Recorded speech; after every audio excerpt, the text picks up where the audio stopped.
Show some blacksmith tools I've picked up here the last couple months. This is an antique show. It's a Candiato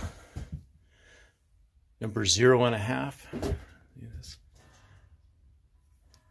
Let's move it around and see. There. It's all been redone.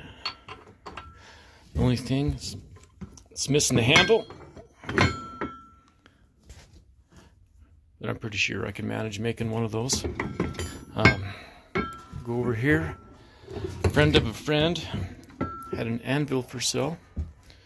When picked it up, see, it's 146, English made. Henry Wright, which is no relation to Peter Wright. They think this is like just a knockoff. The face has been milled, but it's nice and flat.